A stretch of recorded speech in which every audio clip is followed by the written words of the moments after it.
கிருஷ்ணகிரி மாவட்டம் ஓசூர் அடுத்த தின்னூர் பகுதியைச் சேர்ந்த எட்வின் பிரியன் MBA படித்து முடிச்சுட்டு தளி அருகே இருக்கக்கூடிய தனியார் நிறுவனத்தில் வேலை செஞ்சுட்டு வந்திருக்கார். கடந்த சில தினங்களுக்கு முன்னாடி அவர் ஒரு தெருநாய் கடிச்சதா சொல்லப்படுது. வீட்டில் யார்கிட்டையும் சொல்லாமல் சிகிச்சையும் எடுக்காமல் எட்வின் அதை அப்படியே விட்டுட்டதாகவும் சொல்லப்படுது.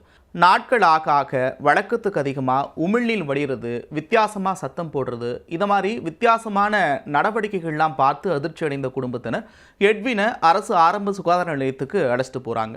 அங்கிருந்து தனியார் மருத்துவமனைக்கு சிகிச்சைக்காக கூட்டிகிட்டு போனப்போ தான் அவரை தெருநாய் கடித்த விஷயமே தெரிய வருது.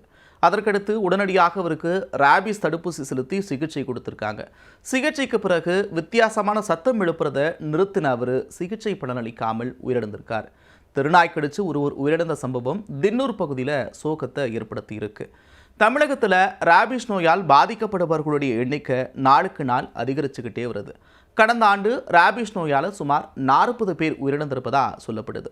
மாநிலம் முழுவதும் கடந்த ஆண்டு 4,79,000 பேர் நாய்க்கடியால் பாதிக்கப்பட்டிருக்கிறாங்க. இதே போல் 2023 பார்க்குறப்ப 4,41,804 பேர் நாய்க்கடியால் பாதிக்கப்பட்டிருக்கிறதா சொல்லப்படுது. நாய்க்கடியை தொடர்ந்து ஏற்படும் ரேபிஸ் நோய்க்கும் அதனால் ஏற்படக்கூடிய மரணங்களுக்கும் கவனக்குறைவும் அலட்சியமும் தான் முதல் காரணம்னு மருத்துவர்கள் சொல்கிறாங்க.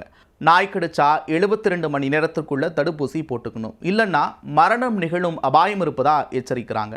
நாய் கடிச்ச உடனடியே காயம் ஏற்பட்ட இடத்துல சுமார் 15 நிமிடங்களுக்கு நல்ல தண்ணி ஊற்றி கழுவணும் அப்படின்னு சொல்கிறாங்க.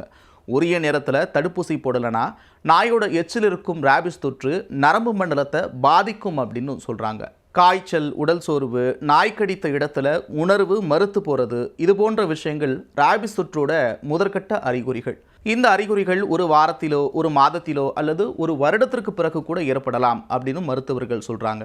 நாய்கள் மட்டுமின்றி பூனைக்கடியால் கூட ரேபிஸ் தொற்று ஏற்படுவதற்கான வாய்ப்புகள் இருக்குது அப்படின்னும் எச்சரிக்கிறாங்க.